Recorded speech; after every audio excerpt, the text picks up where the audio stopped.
얼마 전 FAME 재단의 과학자들은 초창기에 지구에서 탄생한 생명체 유전 물질인 RNA가 43억 5천만 년 전에 지구에 널려있던 현무암 주변에서 자연적으로 발생할 수가 있었다는 사실을 발견했습니다.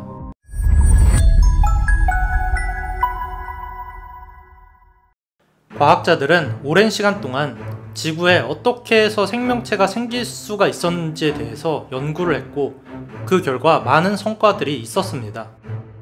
특히나 지난 몇 년간 굉장히 많은 것들이 밝혀져 왔는데요.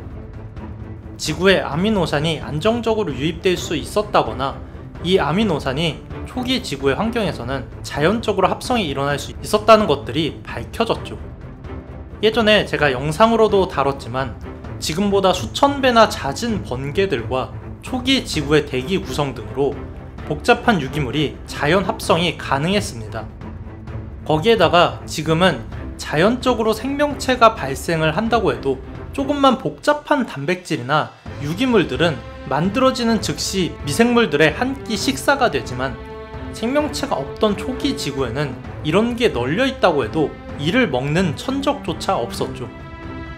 무수한 실험들과 이론상에서 굉장히 복잡한 유기물까지 자연 생성될 수 있다라는 걸 이제 우리는 알 수가 있고, 초기의 생명체와 무생물의 경계에 있던 물질들이 주변에 널린 에너지들을 사용을 해서 자신의 설계 구조를 그대로 복사할 수가 있다는 것도 알려졌습니다.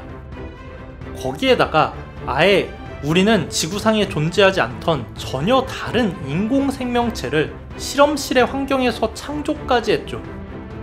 결국에 초창기 생명체와 유기물들의 중간쯤 되는 물질은 거의 DNA나 RNA처럼 설계도만 복제할 수가 있는 단순한 형태만 존재하는 상태였을 것이며, 이러한 물질들이 지금 등장한다면 미생물들에 의해서 바로 분해가 되었겠지만, 당시에는 유전 구조만 있다고 해도 천적들이 제로였기 때문에 문제가 없었다고 생각을 할 수가 있습니다.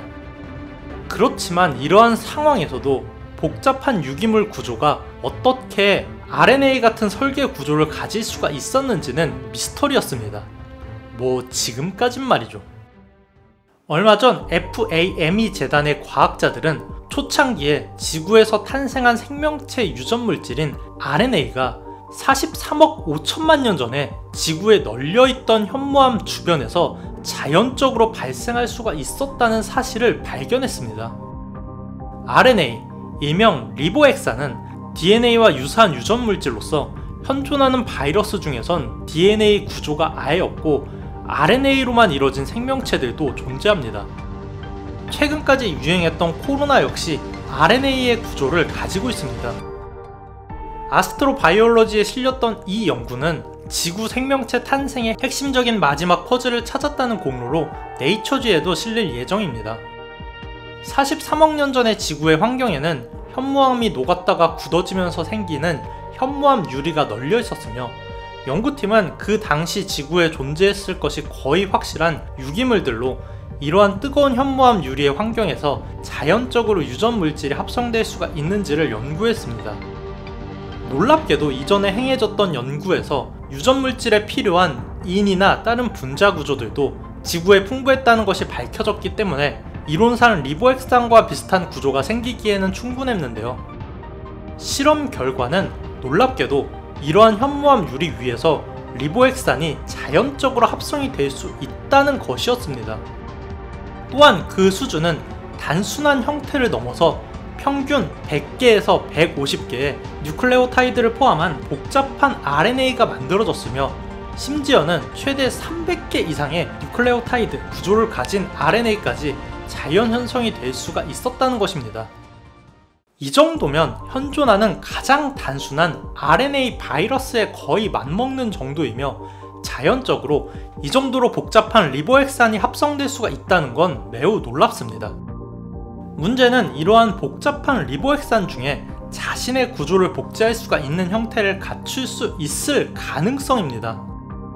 연구팀은 43억 년 전부터 최초의 생명체가 탄생하기까지 5억 년이라는 시간 동안 매일매일 셀 수도 없이 많은 RNA들이 자연 합성이 되었을 것이고, 이 5억 년에 걸친 무한에 가까운 횟수의 시도에서 그러한 일이 일어났을 가능성은 충분히 높다고 추정을 합니다. 심지어 최초의 생명체가 탄생하기 전까지는 실패한 리보핵산 구조가 널려 있다고 해도 이를 분해할 만한 미생물조차 없죠. 간단히 말해서 여러분들이 40억 년 전으로 상온에서 빨리 상하는 음식을 가져간다고 해도 2억 년 동안 그 음식이 상할 일은 없었다는 것입니다. 이 시대에는 음식을 상하게 할 수가 있는 단순한 형태의 미생물조차 없었기 때문이죠.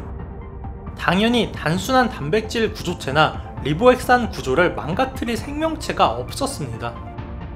현재의 지구는 어딜 가나 미생물들이 바글바글해서 단순한 단백질이든 복잡한 단백질이든 모두 다 자연적으로 만들어진다고 해도 그 즉시 미생물들이 분해해서 흡수를 해버립니다. 이게 43억 년에서 38억 년 동안은 가능했지만 현대에 와서는 자연적으로 생기기가 힘든 핵심 이유죠. 결론적으로 초기의 지구에 생겼던 자신의 설계를 복제해대는 RNA 유사체는 주변의 물질을 사용해서 같은 작업을 무한하게 반복을 했고, 아무런 생명체도 없던 지구는 이 유기물의 무한복제를 막을 수 있는 것이 없었습니다. 그 과정에서 현대의 바이러스가 변이가 일어나는 것처럼 훨씬 단순했던 당시의 RNA 유사체는 더 불완전한 복제로 다양한 RNA 유사 물질들을 만들었을 것이고, 무수히 오랜 시간의 반복 끝에 생명체가 탄생했을 것으로 보입니다. 그리고 더 재미있는 건 화성의 생명체 탄생 여부입니다. 과거의 화성에서도 현무암 유리가 존재했고, 과거 화성의 조건에서도 생명체가 탄생할 수가 있었기 때문이죠. 가끔 아무리 진화를 거듭해도 다른 종으로 진화는 안 된다고 하시는 분들이 있는데, 불과 3억 년 전만 해도 현재 우리가 알던 종 자체가 대부분 존재하지 않았습니다. 현재 인류가 생명체의 종을 나눈 건 오로지 현재 시점을 기준으로 나누는 것들 뿐이며, 과거 3억 년 전에도 앞으로 3억 년 뒤에도 현재의 종 구조는 비슷하게 존재하지 않을 것입니다.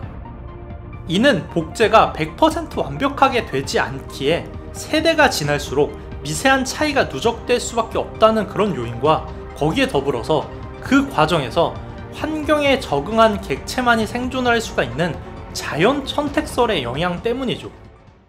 현존하는 모든 생명체 중에 그 어떤 것도 지구 초창기 생명체들과 같지가 않고 앞으로도 마찬가지라는 것입니다. 우리 피부 주변에 서식하는 포도상구균이나 인간이나 그 둘 중에 어느 것이 더 진화한 종이냐 하는 그런 가치 판단을 할 수 있는 게 아니라, 각자 다른 방식으로 38억 년 동안 지구에서 살 길을 찾아온 동등한 생명체인 것이죠. 38억 년 동안 이어져 온 지구 생명 진화의 역사가 결국에는 어떻게 끝맺음을 할지가 궁금하네요. 그러니만